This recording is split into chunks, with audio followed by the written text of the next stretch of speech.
ਜਿਹੜੇ ਗੁਣ ਹੁੰਦੇ ਨੇ, ਜਿਹੜੀਆਂ ਪੋਜ਼ਿਟਿਵਿਟੀਜ਼ ਔਰ ਉਹਨਾਂ ਚੋਂ ਜਿਸ ਦ੍ਰਿੜਤਾ ਦੇ ਨਾਲ, ਡਿਟਰਮੀਨੇਸ਼ਨ ਦੇ ਨਾਲ ਔਰ ਜਿਸ ਲਗਨ ਦੇ ਨਾਲ ਔਰ ਜਿਸ ਸ਼ਹਾਦਤ ਦੇ ਜਜ਼ਬੇ ਦੇ ਨਾਲ ਉਹਨਾਂ ਨੇ ਆਪਣੀ ਇਹ 20 ਸਾਲ ਦੀ ਸਟਰਗਲ ਨੂੰ ਕਾਮਯਾਬ ਕੀਤਾ, ਇਹ ਰਿਮਾਰਕੇਬਲ। ਔਰ ਨਾਗਾਲੈਂਡ ਜਦੋਂ ਇਹਨਾਂ ਨੇ ਆਰਡਰ ਕੱਢਿਆ ਬੀਜੇਪੀ ਨੇ ਕਿ ਜੀ ਸਾਰੇ ਹਰ ਪਿੰਡ ਹਰ ਥਾਂ ਦੇ ਉੱਤੇ ਤਿਰੰਗਾ ਝੰਡਾ ਲਹਿਰਾਇਆ ਜਾਏ, ਔਰ ਉਹਨਾਂ ਨੇ ਸਵਾਏ ਉਹਨਾਂ ਦੇ ਹੈੱਡਕੁਆਰਟਰਸ ਦੇ ਜਿੱਥੇ ਕਿ ਪੁਲਿਸ ਨੇ ਲਹਿਰਾਣਾ ਹੁੰਦਾ, ਨਾਗਿਆਂ ਨੇ ਲਹਿਰਾਣ ਨਹੀਂ ਦਿੱਤੇ। ਉਹਨਾਂ ਨੇ ਕਿਹਾ ਨਹੀਂ, ਸਾਡਾ ਆਪਣਾ ਨਾਗਾਲੈਂਡ ਦਾ ਪਾਰਟ ਹੈ, ਅਸੀਂ ਤੁਹਾਡੇ ਇਸ ਆਜ਼ਾਦੀ ਦੇ ਨਾਲ ਸਹਿਮਤ ਨਹੀਂ ਹਾਂ। ਕਿ ਜਿਹੜੇ ਵੱਡੇ ਸਾਮਰਾਜ ਨੇ, ਜਿਵੇਂ ਸੋਵੀਅਤ ਯੂਨੀਅਨ ਟੁੱਟਿਆ, ਯੂਗੋਸਲਾਵੀਆ ਟੁੱਟਿਆ, ਉਸੇ ਤਰਜ਼ ਤੇ ਇਹ ਵੀ ਟੁੱਟੇਗਾ। ਇਹ ਉਦੋਂ ਹੀ ਟੁੱਟਣ ਵੱਲ ਵੱਧਦੇ ਨੇ ਜਦੋਂ ਕਿ ਪ੍ਰੈਸ਼ਰ ਇੰਨਾ ਕੁ ਬਿਲਟ ਹੁੰਦਾ ਹੈ, ਇਕੋਨਮੀ ਫਿਰ ਥੱਲੇ ਨੂੰ ਸਫਰ ਕਰਦੀ। ਸੋਵੀਅਤ ਯੂਨੀਅਨ ਦਾ ਟੁੱਟਣਾ ਐਵੇਂ ਥੋੜੀ ਸੀ, 10 ਸਾਲ ਫਸੇ ਰਹੇ ਅਫਗਾਨਿਸਤਾਨ 'ਚ, ਇਕੋਨਮੀ ਦਾ ਬੁਰਾ ਹਾਲ, ਤੁਹਾਡੇ ਮਿਗ ਵੀ ਡਿੱਗ ਰਹੇ ਨੇ, ਤੁਹਾਡੀ ਫੌਜ ਵੀ ਜਿਹੜੀ ਹੈ ਉਹ ਬੇਦਿਲ ਹੋ ਰਹੀ ਹੈ। ਅਫਗਾਨਿਸਤਾਨ 'ਚ 20 ਸਾਲ ਅਮਰੀਕੀ ਫੌਜ, ਭਾਵੇਂ ਉਹਨਾਂ ਦੇ ਅਮਰੀਕਨ ਸਿਰਫ 3000 ਫੌਜੀ ਮਾਰਿਆ, ਪਰ 20,000 ਜਿਹੜੇ ਨੇ ਉਹ ਵੂੰਡਡ ਨੇ।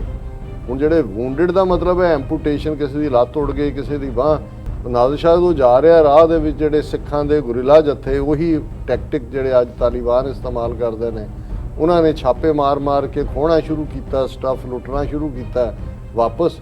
ਤੇ ਉਹ ਪੁੱਛਦਾ ਨਾਦਰ ਸ਼ਾਹ ਨੂੰ, ਜ਼ਕਰੀਆ ਖਾਨ ਨੂੰ, ਉਹਨਾਂ ਦੇ ਪਰਸ਼ੀਅਨ ਰੈਕਟ ਦੇ ਵਿੱਚ ਹਿਸਟਰੀ ਦਾ ਮੈਂ ਚੈਪਟਰ ਬਿਆਨ ਕਰ ਰਿਹਾ। ਅੱਛਾ, ਕਿ ਇਹ ਕੌਣ ਨੇ ਔਰ ਜਿਹੜੇ ਮੈਨੂੰ ਲੁੱਟਣ ਦੀ ਹਿੰਮਤ ਕਰਦੇ ਨੇ।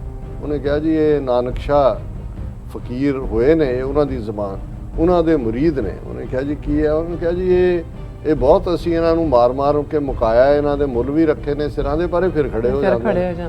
ਉਹ ਪੁੱਛਦਾ ਵੀ ਇਹ ਰਹਿੰਦੇ ਕਿੱਥੇ ਨੇ, ਇਹਨਾਂ ਦਾ ਹੈਬਿਟੇਟ ਕੀ ਹੈ? ਤੇ ਉਹਨੇ ਕਿਹਾ ਜ਼ਕਰੀਆ ਖਾਨ ਨੇ ਕਿ ਘੋੜਿਆਂ ਦੀਆਂ ਕਾਠੀਆਂ ਜ਼ੀਨ ਇਹਨਾਂ ਦਾ ਘਰ ਹੈ। ਤੇ ਉਹ ਉਹਨੂੰ ਕਹਿੰਦਾ ਕਿ ਵੀ ਖਬਰਦਾਰ ਪੁੱਤਰ, ਇਹਨਾਂ ਚੋਂ ਰਾਜ ਦੀ ਬੋ ਆਉਂਦੀ ਹੈ।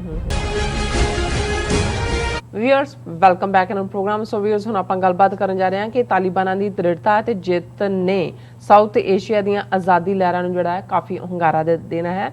ਸੋ ਖਾਲਿਸਤਾਨ ਦੀ ਆਜ਼ਾਦੀ ਲਈ ਲੜ ਰਹੀ ਸਿੱਖ ਕੌਮ, ਕਸ਼ਮੀਰੀਆਂ, ਨਾਗਿਆਂ, ਮਿਜ਼ੋ, ਆਦੀਵਾਸੀਆਂ ਆਦਿ ਕੌਮਾਂ ਨੂੰ ਇਸ ਸੰਘਰਸ਼ ਤੋਂ ਜਿਹੜੀ ਹੈ ਪ੍ਰੇਰਨਾ ਲੈਣੀ ਚਾਹੀਦੀ ਹੈ। ਸੋ ਤਾਲਿਬਾਨਾਂ ਦੀ ਜਿੱਤ ਇਹ ਸਬਕ ਹੈ ਕਿ ਜੀ ਜਾਨ ਨਾਲ ਆਪਣੀ ਆਜ਼ਾਦੀ ਲਈ ਲੜਨ ਵਾਲਿਆਂ ਦੇ ਸਾਹਮਣੇ ਦੁਨੀਆ ਦੀ ਵੱਡੀ ਤੋਂ ਵੱਡੀ ਜਿਹੜੀ ਤਾਕਤ ਹੈ ਉਹ ਖਲੋ ਨਹੀਂ ਸਕਦੀ। ਸੋ ਭਾਰਤ ਸਟੇਟ ਕਿਸ ਬਾਗ ਦੀ ਮੂਲੀ ਹੈ। ਸੋ ਇਸ ਬਾਰੇ ਆਪਾਂ ਗੱਲਬਾਤ ਕਰਨ ਜਾ ਰਹੇ ਹਾਂ। ਸੋ ਅਸੀਂ ਚਾਹਾਂਗੇ ਕਿ ਤੁਸੀਂ ਇਸੇ ਤਰ੍ਹਾਂ ਬਣੇ ਰਹਿਣਾ। ਦੇਖਣ ਸੁਣਨ ਲਿਖਣ ਲਈ ਤੁਹਾਡਾ ਸਭ ਦਾ ਬਹੁਤ ਸ਼ੁਕਰੀਆ ਜੀ। ਰਾਜ ਸਾਹਿਬ ਕੀ ਕਹਿਣਾ ਚਾਹੋਗੇ? ਦੇਖੋ, ਜਦੋਂ ਤਾਲਿਬਾਨ ਦੀਆਂ ਪਿਕਚਰਸ ਬਹੁਤ ਸਾਰੀਆਂ ਕਾਬੁਲ 'ਚ ਐਂਟਰ ਕਰਦਿਆਂ ਦੀਆਂ ਜਾਂ ਬਾਕੀ ਸ਼ਹਿਰਾਂ ਨੂੰ ਲੈਂਦਿਆਂ ਦੀਆਂ ਆਈਆਂ, ਤੇ ਕਈਆਂ ਦੇ ਨਾਲ ਮੇਰੀ ਆਪਣੇ ਸਿੱਖ ਵੀਰਾਂ ਦੇ ਨਾਲ, ਭੈਣਾਂ ਨਾਲ ਗੱਲ ਹੋਈ, ਤਾਂ ਉਹਨਾਂ ਨੇ ਇਹ ਕਿਹਾ ਕਿ ਵੀ ਜਦੋਂ ਅਸੀਂ ਦੇਖਦੇ ਹਾਂ ਤੇ ਉਹਨਾਂ ਦੀ ਜੋ ਪਹਿਰਾਵਾ ਜਾਂ ਜਿਸ ਕਿਸਮ ਦੀ ਉਹਨਾਂ ਦੀ ਦਿੱਖ ਹੈ, ਕਿਉਂਕਿ ਦਸਤਾਰਾਂ ਵੀ ਸਾਰੇ ਸਜਾਉਂਦੇ ਨੇ, ਦਾੜੀ ਵੀ ਹੈ, ਔਰ ਦੂਸਰਾ ਉਹ ਕਹਿੰਦੇ ਵੀ ਇਵੇਂ ਲੱਗਦਾ ਵੀ ਜਿਵੇਂ ਸਾਡੇ ਪੁਰਾਤਨ ਬਜ਼ੁਰਗ ਜਿਹੜੇ ਨੇ 18ਵੀਂ ਸਦੀ ਦੇ ਵਿੱਚ ਜਦੋਂ ਘੋੜਿਆਂ ਦੀਆਂ ਕਾਠੀਆਂ ਤੇ ਹੀ ਰਹਿੰਦੇ ਸੀ, ਜੰਗਾਂ ਉਹਨਾਂ ਨੇ ਮਚਾਈਆਂ ਔਰ ਉਹਨਾਂ ਨੇ ਆਜ਼ਾਦੀ ਹਾਸਲ ਕੀਤੀ, ਕਿ ਉਹ ਵੀ ਇਵੇਂ ਹੀ ਲੜਦੇ ਹੋਣਗੇ। ਮੈਂ ਕਿਹਾ ਜੀ ਬਿਲਕੁਲ ਇਹ ਗੱਲ ਠੀਕ ਹੈ। ਜਦੋਂ ਅਸੀਂ ਸਪਿਰਿਟ ਦੀ ਗੱਲ ਕਰਦੇ ਹਾਂ, ਔਰ ਜਿਵੇਂ ਪਹਿਲੇ ਸੈਗਮੈਂਟ 'ਚ ਵੀ ਅਸੀਂ ਕਿਹਾ ਕਿ ਜੋ ਕੁਛ ਤਾਲਿਬਾਨ ਨੇ ਬੀਤੇ ਪੀਰੀਅਡ 'ਚ ਕੀਤਾ, ਅਸੀਂ ਹਰ ਗੱਲ ਨਾਲ ਸਹਿਮਤ ਨਹੀਂ ਹਾਂ, ਕਿਉਂਕਿ ਸਿੱਖੀ ਦਾ ਇੱਕ ਆਪਣਾ ਹੈ ਜਿਹੜਾ ਉਹ ਸਾਰਾ ਪਾਰਟ, ਜਦੋਂ ਅਸੀਂ ਬਹੁਤ ਸਾਰੀਆਂ ਵੈਲਿਊਜ਼ ਨੂੰ ਦੇਖਦੇ, ਪਰ ਜਿਹੜੇ ਗੁਣ ਹੁੰਦੇ ਨੇ, ਜਿਹੜੀਆਂ ਪੋਜ਼ਿਟਿਵਿਟੀਜ਼ ਔਰ ਉਹਨਾਂ ਚੋਂ ਜਿਸ ਦ੍ਰਿੜਤਾ ਦੇ ਨਾਲ, ਡਿਟਰਮੀਨੇਸ਼ਨ ਦੇ ਨਾਲ ਔਰ ਜਿਸ ਲਗਨ ਦੇ ਨਾਲ ਔਰ ਜਿਸ ਸ਼ਹਾਦਤ ਦੇ ਜਜ਼ਬੇ ਦੇ ਨਾਲ ਉਹਨਾਂ ਨੇ ਆਪਣੀ ਇਹ 20 ਸਾਲ ਦੀ ਸਟਰਗਲ ਨੂੰ ਕਾਮਯਾਬ ਕੀਤਾ, ਇਹ ਰਿਮਾਰਕੇਬਲ। ਔਰ ਇਹ ਸਾਡੇ ਲਈ, ਜਦੋਂ ਅਸੀਂ ਇਹ ਕਹਿੰਦੇ ਹਾਂ ਕਿ ਭਾਈ ਇਹ ਸਾਡੀ ਮੂਵਮੈਂਟ ਹੋਏ, ਕਸ਼ਮੀਰ ਦੇ ਵਿੱਚ ਪਿਛਲੇ ਹਫ਼ਤੇ ਅਸੀਂ ਗੱਲ ਕੀਤੀ ਸੀ ਕਿ ਕਸ਼ਮੀਰ 'ਚ ਇੱਕਦਮ ਜਿਹੜੀ ਮਿਲੀਟੈਂਸੀ ਦੀਆਂ ਘਟਨਾਵਾਂ ਨੇ ਉਹਨਾਂ 'ਚ ਵਾਧਾ ਹੋਇਆ, ਕਿਉਂਕਿ ਉਹਨਾਂ ਨੂੰ ਵੀ ਲੱਗਦਾ ਇਹ ਹੌਸਲਾ ਹੀ ਹੁੰਦਾ ਜਿਹਨੂੰ ਸਿਨਰਜੈਸਿਕ ਇਫੈਕਟ ਕਹਿੰਦੇ ਨੇ, ਜਿਹੜੀ ਹੈ ਉਹ ਕੈਮਿਸਟਰੀ ਦੀ ਜ਼ਬਾਨ 'ਚ, ਕਿ ਇੱਕ ਤੋਂ ਇੱਕ ਅੱਗੇ ਤੁਰਦਾ ਜਾਂਦਾ। ਔਰ ਨਾਰਥ ਈਸਟ ਦੇ ਹਵਾਲੇ ਨਾਲ ਅਸੀਂ ਦੇਖ ਰਹੇ ਹਾਂ ਵੀ ਪਿਛਲੇ ਦਿਨਾਂ 'ਚ ਤਾਂ ਉਹਨਾਂ ਦੀ ਅਸਾਮ ਔਰ ਜਿਹੜਾ ਮਿਜ਼ੋਰਮ, ਉਹਨਾਂ ਦੇ ਵਿੱਚ ਹੀ ਟਕਰਾਅ ਪੁਲਸੀਏ ਮਾਰਤੇ ਸੀ। ਹੁਣ ਉਹੀ ਟ੍ਰੈਂਡ ਮੇਘਾਲਿਆ 'ਚ ਵੀ ਦੇਖਣ 'ਚ ਆਇਆ। ਔਰ ਨਾਗਾਲੈਂਡ ਜਦੋਂ ਇਹਨਾਂ ਨੇ ਆਰਡਰ ਕੱਢਿਆ ਬੀਜੇਪੀ ਨੇ ਕਿ ਜੀ ਸਾਰੇ ਹਰ ਪਿੰਡ ਹਰ ਥਾਂ ਦੇ ਉੱਤੇ ਤਿਰੰਗਾ ਝੰਡਾ ਲਹਿਰਾਇਆ ਜਾਏ। ਔਰ ਉਹਨਾਂ ਨੇ ਸਵਾਏ ਉਹਨਾਂ ਦੇ ਹੈੱਡਕੁਆਟਰਸ ਦੇ ਜਿੱਥੇ ਕਿ ਪੁਲਿਸ ਨੇ ਲਹਿਰਾਣਾ ਹੁੰਦਾ, ਨਾਗਿਆਂ ਨੇ ਲਹਿਰਾਣ ਨਹੀਂ ਦਿੱਤੇ। ਉਹਨਾਂ ਨੇ ਕਿਹਾ ਨਹੀਂ, ਸਾਡਾ ਆਪਣਾ ਨਾਗਾਲੈਂਡ ਦਾ ਪਾਰਟ ਹੈ, ਅਸੀਂ ਤੁਹਾਡੇ ਇਸ ਆਜ਼ਾਦੀ ਦੇ ਨਾਲ ਸਹਿਮਤ ਨਹੀਂ ਹਾਂ। ਕਿ ਵੀ ਹੁਣ ਮਤਲਬ ਇਹ ਹੈ ਵੀ ਇਹ ਘਟਨਾਵਾਂ ਦੋਨੋਂ ਤਿੰਨੋਂ ਹੀ ਅਸੀਂ ਦੇਖ ਰਹੇ ਹਾਂ ਕਿ ਨਾਗਾਲੈਂਡ 'ਚ ਵੀ ਔਰ ਉਹਦੇ 'ਚ ਮਿਜ਼ੋਰਮ ਤੋਂ ਇਲਾਵਾ ਜਿਹੜਾ ਇੱਕ ਹੋਰ ਮੇਘਾਲਿਆ, ਉਹਦੇ 'ਚ ਤਾਂ ਇਹ ਹੋਇਆ ਕਿ ਵੀ ਕੋਈ ਜਿਹੜਾ ਇਹਨਾਂ ਦਾ ਫਰੀडम ਵਾਈਟਰ ਸੀ ਉਹਨੂੰ ਉਹਨਾਂ ਨੇ ਮਾਰਿਆ ਪੁਲਿਸ ਨੇ। ਇੰਨੀ ਕੁ ਵਾਇਲੈਂਸ ਹੋਈ ਆ ਉੱਥੇ ਇਸ ਆਜ਼ਾਦੀ ਦਿਵਸ ਦੇ ਮੌਕੇ ਤੇ ਕਿ ਉਹਨਾਂ ਦੇ ਹੋਮ ਮਿਨਿਸਟਰ ਨੂੰ ਰਿਜ਼ਾਈਨ ਕਰਨਾ ਪਿਆ ਔਰ ਸਾਰੇ ਕਰਫਿਊ ਲੱਗਾ ਹੋਇਆ। ਸੋ ਇਹ ਜਿਹੜੀਆਂ ਨਾਰਥ ਈਸਟ ਦੀਆਂ ਸਟੇਟਾਂ ਨੇ ਜਿਨ੍ਹਾਂ ਦੇ ਵਿੱਚ ਵੀ ਆਜ਼ਾਦੀ ਜਿਹੜੀ ਦੀ ਕ੍ਰੇਵਿੰਗ ਜਿਹਨੂੰ ਅੰਗਰੇਜ਼ੀ 'ਚ ਕਹਿੰਦੇ ਨੇ, ਇਹ ਇਕੱਲੀ ਕਰਵਟ ਨਹੀਂ ਹੈ, ਉਹ ਵਾਪਸ ਆ ਰਿਹਾ। ਔਰ ਜਿਉਂ-ਜਿਉਂ ਔਰ ਹਮੇਸ਼ਾ ਜਿਹੜੇ ਵੱਡੇ ਸਾਮਰਾਜ ਨੇ, ਜਿਵੇਂ ਸੋਵੀਅਤ ਯੂਨੀਅਨ ਟੁੱਟਿਆ, ਯੂਗੋਸਲਾਵੀਆ ਟੁੱਟਿਆ, ਉਸੇ ਤਰ੍ਹਾਂ ਤੇ ਇਹ ਵੀ ਟੁੱਟੇਗਾ। ਇਹ ਉਦੋਂ ਹੀ ਟੁੱਟਣ ਵੱਲ ਵੱਧਦੇ ਨੇ ਜਦੋਂ ਕਿ ਪ੍ਰੈਸ਼ਰ ਇੰਨਾ ਕੁ ਬਿਲਟ ਹੁੰਦਾ ਹੈ, ਇਕੋਨਮੀ ਫਿਰ ਥੱਲੇ ਨੂੰ ਸਫਰ ਕਰਦੀ। ਸੋਵੀਅਤ ਯੂਨੀਅਨ ਦਾ ਟੁੱਟਣਾ ਐਵੇਂ ਥੋੜੀ ਸੀ, 10 ਸਾਲ ਫਸੇ ਰਹੇ ਅਫਗਾਨਿਸਤਾਨ 'ਚ, ਇਕੋਨਮੀ ਦਾ ਬੁਰਾ ਹਾਲ, ਤੁਹਾਡੇ ਮਿਗ ਵੀ ਡਿੱਗ ਰਹੇ ਨੇ, ਤੁਹਾਡੀ ਫੌਜ ਵੀ ਜਿਹੜੀ ਹੈ ਉਹ ਬੇਦਿਲ ਹੋ ਰਹੀ ਹੈ, ਜ਼ਖਮੀ ਘਰਾਂ ਨੂੰ ਜਾ ਰਹੇ ਨੇ। ਔਰ ਅੱਜ ਹੀ ਸਾਡੇ ਹਿਊਸਟਨ ਤੋਂ ਵੀਰ ਨੇ, ਉਹ ਕਹਿ ਰਹੇ ਸੀ ਵੀ ਗੱਲ ਕੱਲੀ ਇਹ ਨਹੀਂ, ਹੁਣ ਜੇ ਅਫਗਾਨਿਸਤਾਨ 'ਚ 20 ਸਾਲ ਅਮਰੀਕੀ ਫੌਜ, ਭਾਵੇਂ ਉਹਨਾਂ ਦੇ ਅਮਰੀਕਨ ਸਿਰਫ 3000 ਫੌਜੀ ਮਾਰਿਆ, ਪਰ 20,000 ਜਿਹੜੇ ਨੇ ਉਹ ਵੂਨਡਡ ਨੇ। ਹੁਣ ਜਿਹੜੇ ਵੂਨਡਡ ਦਾ ਮਤਲਬ ਹੈ ਐਂਪੂਟੇਸ਼ਨ, ਕਿਸੇ ਦੀ ਲੱਤ ਉੜ ਗਈ, ਕਿਸੇ ਦੀ ਬਾਂਹ। ਇੱਕ ਬੰਦਾ ਜਿਹੜਾ ਜ਼ਖਮੀ ਹੈ ਉਹਦੀ ਟੇਕ ਕੇਅਰ ਕਰਨ ਲਈ 1 ਜਾਂ 2, ਉਹਦੀ ਇੰਸ਼ੋਰੈਂਸ, ਉਹਨੂੰ ਫੁੱਲ ਫਲੈਡ ਪੈਨਸ਼ਨ ਐਂਡ ਤੱਕ। ਹੁਣ ਅਸੀਂ ਕਹਿਣ ਨੂੰ ਤਾਂ ਕਹਿੰਦੇ ਜੀ ਅਮਰੀਕਾ ਨੇ 1 ਟ੍ਰਿਲੀਅਨ ਖਰਚ ਕੀਤਾ, ਜਿਹੜਾ 1000 ਬਿਲੀਅਨ ਹੁੰਦਾ, ਪਰ 3-4 ਟ੍ਰਿਲੀਅਨ ਉਹਨਾਂ ਦੀਆਂ ਪੈਨਸ਼ਨਾਂ, ਉਹਨਾਂ ਦਾ ਅੱਗੋਂ ਜਿਹੜੀ ਸਾਂਭ ਸੰਭਾਲ ਹੈ ਵੂਨਡਡ ਦੀ। ਫਿਰ ਇਕੱਲਾ ਇਹ ਨਹੀਂ ਹੈ ਕਿ ਉਹ ਐਂਪੂਟੇਟਡ ਹੋਈਆਂ ਉਹਨਾਂ ਦੀ, ਜਿਹੜਾ ਤੁਸੀਂ ਜਿਸ ਨੂੰ ਟਰਾਮਾ ਸਿੰਡਰੋਮ ਕਹਿੰਦੇ ਹੋ, ਜਿਹੜੇ ਟਰਾਮੇ 'ਚੋਂ ਆਏ ਮੈਂਟਲੀ, ਉਹ ਕਿੰਨੇ ਨੇ, ਕਿੰਨਿਆਂ ਨੇ ਇੱਥੇ ਆ ਕੇ ਵਾਇਲੈਂਸ ਕੀਤੀ, ਕਿਸੇ ਨੇ ਸੁਸਾਈਡ ਕੀਤਾ, ਕਿਸੇ ਨੇ ਹੋਮਿਸਾਈਡ ਕੀਤਾ, ਕਈ ਸੀਰੀਅਲ ਕਿਲਰ ਜਿਹੜੇ ਉਹਨਾਂ ਨੇ ਮਾਰਕੀਟਾਂ 'ਚ ਫਾਇਰਿੰਗ, ਉਹ ਉਹਨਾਂ 'ਚੋਂ ਨੇ। ਸੋ ਜਦੋਂ ਅਸੀਂ ਜੰਗ ਦੀ ਗੱਲ ਕਰਦੇ ਹਾਂ, ਜੇ ਇਹ ਜਿਹੜੀ ਹਮਲਾਵਰ ਫੌਜ ਸੋਫਿਸਟੀਕੇਟ, ਜਿਹੜੇ ਟੈਂਕਾਂ 'ਚੋਂ ਨਹੀਂ ਨਿਕਲੇ, ਹਵਾਈ ਜਹਾਜ਼ਾਂ ਰਾਹੀਂ ਬੰਬ ਵਰਸਾਉਂਦੇ ਚਲੇ ਗਏ। ਹੁਣ ਜਿਹੜਾ B-52 ਬੰਬਰਸ ਦੀ ਗੱਲ ਤਾਂ ਹੁੰਦੀ ਆ, ਅਸੀਂ ਅੰਦਾਜ਼ਾ ਵੀ ਨਹੀਂ ਲਾ ਸਕਦੇ ਕਿ ਜਦੋਂ B-52 ਬੰਬਰਸ ਜਿਹੜੇ ਕਾਰਪੇਟ ਬੰਬਿੰਗ ਕਰਦੇ ਰਹੇ ਅਫਗਾਨਿਸਤਾਨ ਦੇ ਵਿੱਚ, ਉਹ ਤਾਂ ਪੂਰੇ ਆਬਾਦੀਆਂ ਦੀਆਂ ਆਬਾਦੀਆਂ ਸਾਫ਼ ਕਰ ਦਿੰਦੇ ਨੇ। ਤੋਂ 20 ਫੁੱਟ ਦੇ ਟੋਏ ਨਿਕਲੇ ਹੁੰਦੇ ਨੇ ਆਮ ਦੇ ਉੱਤੇ।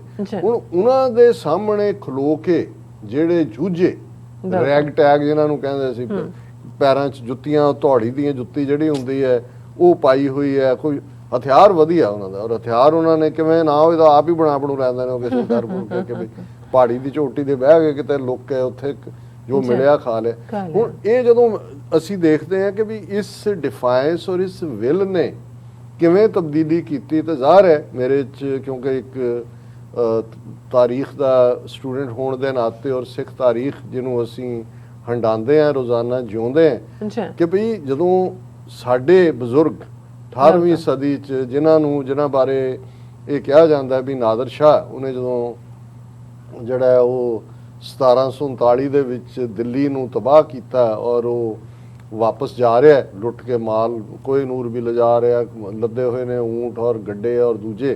ਤੇ ਉਹਦੇ ਨਾਲ ਜ਼ਕਰੀਆ ਖਾਨ ਜਿਹੜਾ ਲਾਹੌਰ ਦਾ ਗਵਰਨਰ, ਜਿਹਨੇ ਆਪਣੀ ਲਾਇਲਟੀ ਮੁਗਲਿਆ ਸਾਮਰਾਜ ਤੋਂ ਨਾਦਰ ਸ਼ਾਹ ਨੂੰ ਸ਼ਿਫਟ ਕੀਤੀ। ਨਾਦਰ ਸ਼ਾਹ ਜਦੋਂ ਜਾ ਰਿਹਾ ਰਾਹ ਦੇ ਵਿੱਚ ਜਿਹੜੇ ਸਿੱਖਾਂ ਦੇ ਗੁਰਿਲਾ ਜੱਥੇ, ਉਹੀ ਟੈਕਟਿਕ ਜਿਹੜੇ ਅੱਜ ਤਾਲਿਬਾਨ ਇਸਤੇਮਾਲ ਕਰਦੇ ਨੇ, ਉਹਨਾਂ ਨੇ ਛਾਪੇ ਮਾਰ ਕੇ ਖੋਹਣਾ ਸ਼ੁਰੂ ਕੀਤਾ, ਸਟੱਫ ਲੁੱਟਣਾ ਸ਼ੁਰੂ ਕੀਤਾ ਵਾਪਸ। ਤੇ ਉਹ ਪੁੱਛਦਾ ਨਾਦਰ ਸ਼ਾਹ ਨੂੰ, ਜ਼ਕਰੀਆ ਖਾਨ ਨੂੰ, ਔਰ ਉਹਨਾਂ ਦੇ ਪਰਸ਼ੀਅਨ ਰੈਕਡ ਦੇ ਵਿੱਚ ਹਿਸਟਰੀ ਦਾ ਮੈਂ ਚੈਪਟਰ ਬਿਆਨ ਕਰ ਰਿਹਾ ਕਿ ਇਹ ਕੌਣ ਨੇ ਔਰ ਜਿਹੜੇ ਮੈਨੂੰ ਲੁੱਟਣ ਦੀ ਹਿੰਮਤ ਕਰਦੇ ਨੇ। ਉਹਨੇ ਕਿਹਾ ਜੀ ਇਹ ਨਾਨਕ ਸ਼ਾਹ ਫਕੀਰ ਹੋਏ ਨੇ, ਉਹਨਾਂ ਦੀ ਜ਼ਬਾਨ, ਉਹਨਾਂ ਦੇ ਮੁਰੀਦ ਨੇ। ਉਹਨੇ ਕਿਹਾ ਜੀ ਕੀ ਹੈ? ਉਹਨੇ ਕਿਹਾ ਜੀ ਇਹ ਬਹੁਤ ਅਸੀਂ ਇਹਨਾਂ ਨੂੰ ਮਾਰ ਕੇ ਮੁਕਾਇਆ, ਇਹਨਾਂ ਦੇ ਮੁੱਲ ਵੀ ਰੱਖੇ ਨੇ ਸਿਰਾਂ ਦੇ, ਪਰ ਇਹ ਫਿਰ ਖੜੇ ਹੋ ਜਾਂਦੇ। ਉਹ ਪੁੱਛਦਾ ਵੀ ਇਹ ਰਹਿੰਦੇ ਕਿੱਥੇ ਨੇ, ਇਹਨਾਂ ਦਾ ਹੈਬਿਟੈਟ ਕੀ ਹੈ? ਤੇ ਉਹਨੇ ਕਿਹਾ ਜ਼ਕਰੀਆ ਖਾਨ ਨੇ ਕਿ ਘੋੜਿਆਂ ਦੀਆਂ ਕਾਠੀਆਂ ਜ਼ੀਨ ਇਹਨਾਂ ਦਾ ਘਰ ਹੈ। ਤੇ ਉਹ ਉਹਨੂੰ ਕਹਿੰਦਾ ਕਿ ਵੀ ਖਬਰਦਾਰ ਪੁੱਤਰ, ਇਹਨਾਂ ਚੋਂ ਰਾਜ ਦੀ ਬੋ ਆਉਂਦੀ ਹੈ, ਇਹਨਾਂ ਨੂੰ ਖਤਰਾ ਸਮਝੋ। ਸੋ ਮਤਲਬ ਇਹ ਹੈ ਵੀ ਜਦੋਂ ਤੁਸੀਂ ਜ਼ਿੰਦਗੀ ਦੇ ਸੁੱਖ ਆਰਾਮ ਛੱਡ ਦਿੰਦੇ ਹੋ ਔਰ ਤੁਹਾਡੇ 'ਚ ਇੱਕੋ ਹੀ ਜਨੂਨ ਹੁੰਦਾ ਹੈ ਕਿ ਵੀ ਤੁਸੀਂ ਵਤਨ ਪ੍ਰਸਤੀ ਲਈ, ਤੁਸੀਂ ਆਜ਼ਾਦੀ ਲਈ ਤੁਸੀਂ ਆਪਣੇ ਹੱਕਾਂ ਲਈ ਖਲੋਣਾ ਜੀ ਤੇ ਫਿਰ ਜ਼ਾਹਰ ਹੈ ਇਵੇਂ ਹੀ ਹੁੰਦਾ ਹੈ। ਸੋ ਇਵੇਂ ਮੈਂ ਹੁੰਦਾ। ਸਮਝਦਾ ਹਾਂ ਵੀ ਇਹ ਜੋ ਕੁਝ ਅੱਜ ਅਸੀਂ ਦੇਖ ਰਹੇ ਹਾਂ ਇਹ ਸਾਡੇ ਲਈ ਬਹੁਤ ਵੱਡੀ ਮੋਟੀਵੇਸ਼ਨ ਹੈ। ਬਿਲਕੁਲ। ਔਰ ਇਹ ਜ਼ਰੂਰੀ ਨਹੀਂ ਹੈ ਕਿ ਵੀ ਹਰ ਇੱਕ ਦੀ ਸਿਚੁਏਸ਼ਨ, ਜਿਓਗ੍ਰਾਫੀਕਲ ਲੋਕੇਸ਼ਨ, ਹੈਲਪ ਦੇ ਐਂਗਲ ਤੋਂ ਕੌਣ ਕਿਹਦੀ ਕਰਦਾ ਹੈ, ਪਰ ਮੈਂ ਵਿਲ ਦੀ ਗੱਲ ਕਰ ਰਿਹਾ ਕਿ you will it, You win it. Win it. ਬਿਲਕੁਲ। ਔਰ ਜਦੋਂ ਅਸੀਂ ਕਸ਼ਮੀਰੀਆਂ ਦੀ ਗੱਲ ਕਰਦੇ ਹਾਂ ਉਹਨਾਂ ਨੂੰ ਵੀ ਸੈਲੂਟ ਹੈ, ਜਿਹੜੀ ਉਹਨਾਂ ਦੀ ਇਨਡੋਮਿਟੇਬਲ ਵਿਲ ਹੈ। ਜੀ ਔਰ ਸਾਡੇ ਗੁਰੂ ਨੇ ਜਦੋਂ ਅਸੀਂ ਖਾਲਿਸਤਾਨ ਦੀ ਗੱਲ ਕਰ ਰਹੇ ਹਾਂ, ਇਹ ਤਾਂ 3 ਸਦੀਆਂ ਪਹਿਲਾਂ ਨਿਸ਼ਚੈ ਕਰ ਕਰ ਆਪਣੀ ਜੀਤ ਜੀਤ ਕਰੋ। ਕਰੋ ਕਿ ਇਸ ਗੱਲ ਦੇ ਉੱਤੇ ਵਿਸ਼ਵਾਸ ਕਿ ਅਸੀਂ ਜਿੱਤਣਾ ਹੈ। ਜੀ। ਔਰ ਮੈਂ ਹੁਣ ਕਲੋਜ਼ਿੰਗ ਵੱਲ ਜਾਣ ਤੋਂ ਪਹਿਲੇ, ਜਿਵੇਂ ਅੱਜ ਦੇਸੀ ਮਹੀਨਾ ਜਿਹਨੂੰ ਸਾਡੇ ਲਹਿੰਦੇ ਪੰਜਾਬ ਵਾਲੇ ਵੀ ਕਹਿੰਦੇ ਨੇ, ਅਸੀਂ ਕਿਉਂਕਿ ਨਾਨਕਸ਼ਾਹੀ ਕੈਲੰਡਰ ਨੇ ਇਹੀ ਮਹੀਨੇ ਅਡਾਪਟ ਕੀਤੇ ਨੇ ਆਪਣੇ ਉਹਨਾਂ ਦੇ ਨਾਂ, ਔਰ ਇਹਨਾਂ ਦੇ ਥੱਲੇ ਹੀ ਗੁਰੂ ਗ੍ਰੰਥ ਸਾਹਿਬ ਦੇ ਵਿੱਚ ਗੁਰੂ ਨਾਨਕ ਸਾਹਿਬ ਦੀ ਬਾਣੀ ਰਾਗ ਤੁਖਾਰੀ ਉਸ ਦੇ ਵਿੱਚ ਕਰਦੇ ਹਾਂ। ਔਰ ਪੰਜਾਬ ਦੇ ਵਿੱਚ ਤਾਂ ਇਹ ਹੁੰਦਾ ਹੈ ਕਿ ਜੇਠ ਹਾੜ ਤੱਪੇ ਸਾਵਣ ਭਾਦੋ ਵਸੇ। ਵਸੇ।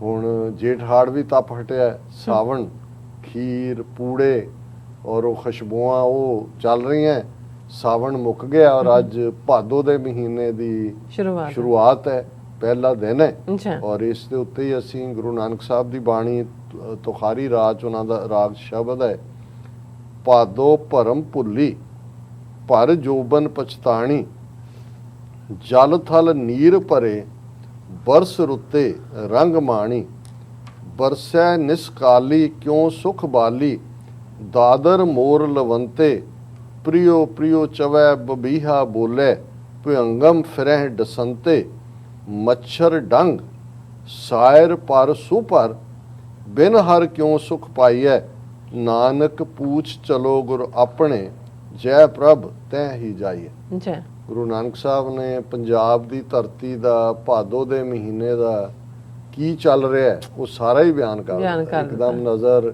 ਡੱਡੂ ਵੀ ਟਰੈਂ ਕਰਦੇ ਨਜ਼ਰ ਆ ਗਏ, ਸੱਪ ਵੀ ਜਿਹੜੇ ਨੇ ਪਾਣੀ 'ਚ ਦੌੜ ਰਹੇ ਨੇ, ਕਿਉਂਕਿ ਮੀਂਹ ਇੰਨਾ ਕੁ ਪੈਂਦਾ ਹੈ ਵੀ ਉਹ ਜਿਹੜਾ ਉਹ ਡੁੱਡ ਹੁੰਦੀ ਹੈ ਸੱਪ ਦੀ, ਚੂਹੇ ਦੀ ਖੁੱਡ, ਸੱਪ ਦੀ ਡੁੱਡ ਹੈ, ਉਹ ਵੀ ਡੁੱਡਾਂ 'ਚੋਂ ਨਿਕਲ ਆਉਂਦੇ ਨੇ, ਉਹ ਵੀ ਗਰਮੀ ਦੇ ਸਤੇ ਹੋਏ ਬਾਹਰ ਹੁੰਦੇ ਨੇ, ਫਿਰ ਡੰਗ ਵੀ ਮਾਰਦੇ ਨੇ, ਔਰ ਮੋਰ ਵੀ ਪੈਲਾਂ ਪਾਉਂਦੇ ਨੇ। ਹੁਣ ਇਸ ਸਾਰੇ ਨੂੰ ਜਿਹੜਾ ਮੌਸਮ ਦਾ ਵਰਤਾਰਾ ਹੈ ਉਹਨੂੰ ਗੁਰੂ ਨਾਨਕ ਸਾਹਿਬ ਨੇ ਰੂਹਾਨੀਅਤ ਦੀ ਦੁਨੀਆ 'ਚ ਤੁਹਾਡੀ ਰੂਹ ਦਾ ਸਫ਼ਰ ਰੱਬ ਵੱਲ ਕਿਵੇਂ, ਇਸ ਨੂੰ ਦੇਖ ਕੇ ਇਸ ਭਾਦੋ ਦੇ ਮਹੀਨੇ ਦੀ ਜਿਹੜੀ ਸ਼ੁਰੂਆਤ ਹੈ ਕਿਵੇਂ ਹੋਏ, ਭਾਦੋ ਭਰਮ ਭੁੱਲੀ ਭਰ ਜੋਬਨ ਪਛਤਾਣੀ, ਕਿ ਜਿਵੇਂ ਜੇ ਸਾਵਨ ਭਾਦੋ ਦੇ ਮਹੀਨੇ 'ਚ ਵਿਆਹੁਤਾ ਔਰਤ ਦਾ ਪਤੀ ਉਹਦੇ ਕੋਲ ਨਹੀਂ ਹੈ, ਕਿਉਂਕਿ ਆਮ ਕਮਾਈ ਲਈ ਜਿਹੜਾ ਉਹ ਪ੍ਰਦੇਸ਼ ਜਾਂਦੇ ਸੀ, ਤੇ ਫਿਰ ਇਹ ਹੁੰਦਾ ਸੀ ਉਹਨੂੰ ਕਿ ਮੇਰਾ ਜੋਬਨ ਰੁਲ ਰਿਹਾ, ਕੋਈ ਕਦਰਦਾਨ ਮੇਰਾ ਨੇੜੇ ਨਹੀਂ ਹੈ। ਔਰ ਇਹੀ ਗੱਲ ਰੂਹਾਨੀ ਦੁਨੀਆ 'ਚ ਹੈ ਕਿ ਤੁਸੀਂ ਉਹਨਾਂ ਮੌਸਮਾਂ ਦਾ ਆਨੰਦ ਮਾਣ ਰਹੇ ਹੋ,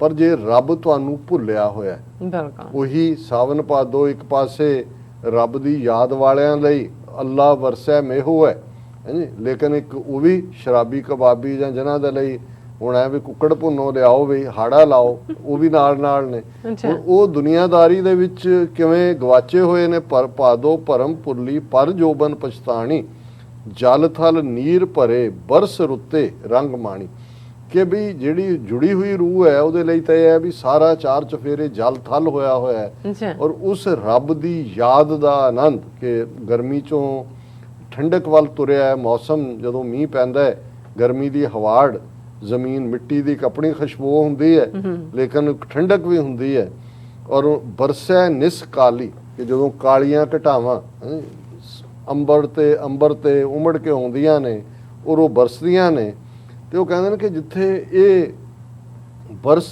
ਰਿਹਾ ਬੱਦਲ, ਪਤੀ ਕੋਲ ਨਹੀਂ ਹੈ, ਕਿਉਂ ਸੁਖ ਬਾਲੀ, ਮੁਟਿਆਰ ਬਾਲਕਾ ਉਹਨੂੰ ਕਿਉਂ ਕੰਫਰਟ ਮਿਲੇ, ਕਿਉਂਕਿ ਉਹਦਾ ਪਿਆਰਾ ਉਹਦੇ ਕੋਲ ਨਹੀਂ ਹੈ। ਦਾਦਰ ਮੋਰ ਲਵੰਤੇ, ਦਾਦਰ ਡੱਡੂ ਨੂੰ ਕਹਿੰਦੇ ਨੇ, ਮੋਰ ਜਿਹੜੇ ਨੇ ਉਹ ਆਪਣੇ ਪੈਲਾਂ ਪਾ ਰਹੇ ਨੇ। ਪ੍ਰਿਯੋ ਪ੍ਰਿਯੋ ਚਵੈ ਬਬੀਹਾ ਬੋਲੇ, ਪਪੀਹਾ ਵੀ ਜਿਹਨੂੰ ਕਹਿੰਦੇ ਨੇ, ਬਬੀਹਾ ਕਹਿੰਦੇ ਆ ਅਸੀਂ, ਚਾਤਰਕ ਵੀ ਕਹਿੰਦੇ ਨੇ, ਕਿ ਉਹ ਪ੍ਰਿਯੋ ਪ੍ਰਿਯੋ ਕਰਕੇ ਬੋਲ ਰਿਹਾ ਹੈ। ਭਯੰਗਮ ਫਿਰੈ ਡਸੰਤ ਹੈ, ਭਯੰਗਮ ਸੱਪ ਵੀ ਘੁੰਮ ਰਹੇ ਨੇ, ਉਹ ਵੀ ਡੰਗ ਮਾਰ ਰਹੇ ਨੇ। ਮੱਛਰ ਡੰਗ, ਹੁਣ ਮੱਛਰ ਵੀ ਆ ਜਾਂਦੇ ਨੇ, ਗੁਰੂ ਨਾਨਕ ਸਾਹਿਬ ਨੇ ਸਭ ਡਿਸਕ੍ਰਾਈਬ ਕੀਤਾ ਜੋ ਉੱਥੇ ਚੱਲ ਰਿਹਾ ਕਿ ਮੱਛਰਾਂ ਦੇ ਡੰਗ ਪੈ ਰਹੇ ਨੇ। ਸਾਇਰ ਪਰ ਸੁਭਰ, ਸਾਇਰ ਕਹਿੰਦੇ ਨੇ ਸਮੁੰਦਰ ਨੂੰ ਵੀ ਸਰੋਵਰ ਨੂੰ ਵੀ, ਕਿ ਨੱਕੋ ਨੱਕ ਭਰੇ ਹੋਏ ਨੇ ਸਾਰੇ ਸਰੋਵਰ, ਔਰ ਦੂਜਾ ਬਿਨ ਹਰ ਕਿਉਂ ਸੁਖ ਪਾਈਏ, ਕਿ ਇੱਕ ਪਾਸੇ ਕੁਦਰਤ ਦਾ ਇਹ ਆਨੰਦ ਹੈ ਤੇ ਉਸ ਰੱਬ ਤੋਂ ਬਿਨਾ ਕਿਵੇਂ ਸੁਖ ਮਿਲੇ। ਨਾਨਕ ਪੂਛ ਚਲੋ ਗੁਰ ਆਪਣੇ, ਜੈ ਪ੍ਰਭ ਤੈ ਹੀ ਜਾਈਏ। ਗੁਰੂ ਨਾਨਕ ਸਾਹਿਬ ਫਰਮਾਉਂਦੇ ਨੇ ਕਿ ਭਾਈ ਰੱਬ ਦੀ ਰਜ਼ਾ 'ਚ, ਗੁਰੂ ਦੇ ਹੁਕਮ 'ਚ ਆਪਣਾ ਜੀਵਨ ਬਸਰ ਕਰੋ, ਔਰ ਜਦੋਂ ਤੁਸੀਂ ਹੁਕਮੀ ਬੰਦੇ ਬਣ ਜਾਂਦੇ ਹੋ ਫਿਰ ਰੱਬ ਦੀ ਰਜ਼ਾ 'ਚ ਜੈ ਪ੍ਰਭ ਤੈ ਹੀ ਜਾਈਏ, ਕਿ ਉਸ ਰੱਬ ਦੀ ਰਜ਼ਾ 'ਚ ਰਹਿਣਾ ਹੀ ਫਿਰ ਜ਼ਿੰਦਗੀ ਦਾ ਤੁਹਾਡਾ ਆਸ਼ਾ ਬਣਨਾ ਚਾਹੀਦਾ। ਇਹ ਅੱਜ ਦਾ ਵਿਚਾਰ ਜੀ। ਰਾਜ ਸਾਹਿਬ ਤੁਹਾਡਾ ਬਹੁਤ ਸ਼ੁਕਰੀਆ, ਤੁਸੀਂ ਅੱਜ ਦੇ ਐਮ ਸ਼ੋ ਤੇ ਅੱਜ ਦਾ ਵਿਚਾਰ ਸਾਡੇ ਦਰਸ਼ਕਾਂ ਨਾਲ ਸਾਂਝਾ ਕੀਤਾ ਹੈ। ਸੋ ਇਸ ਨਾਲ ਆਪਣੇ ਵਿਊਅਰਸ ਕਲਾ ਨੇ ਅਹਿਸਾਸ ਵਿਊਅਰਸ ਸਾਡੇ ਪ੍ਰੋਗਰਾਮ ਦਾ ਸਮਾਂ ਇੱਥੇ ਸਮਾਪਤ ਹੁੰਦਾ। ਤੁਸੀਂ ਆਪਣੀ ਰਾਏ ਤੇ ਸੁਝਾਅ ਸਾਨੂੰ ਭੇਜਣਾ ਭੁੱਲਣਾ ਸਾਡੇ ਇਸ ਪਤੇ ਤੇ sos@tv84.tv ਤੇ ਅਸੀਂ ਆਪਣਾ ਪ੍ਰੋਗਰਾਮ ਲੈ ਕੇ ਫਿਰ ਦੁਬਾਰਾ ਤੁਹਾਡੇ ਰੂਬਰੂ ਹੋਵਾਂਗੇ। ਤਦ ਤੱਕ ਲਈ ਮੈਨੂੰ ਤੇ ਆਪਣਾ ਆਸਨ ਆ ਗਿਆ ਤੋਂ ਦੇਖਦੇ ਰਹੋ TV84। ਬੁਲਾ ਦਿਓ ਫਤਿਹ। ਵਾਹਿਗੁਰੂ ਜੀ ਕਾ ਖਾਲਸਾ, ਵਾਹਿਗੁਰੂ ਜੀ ਕੀ ਫਤਿਹ। ਰੱਬ ਰਾਖਾ।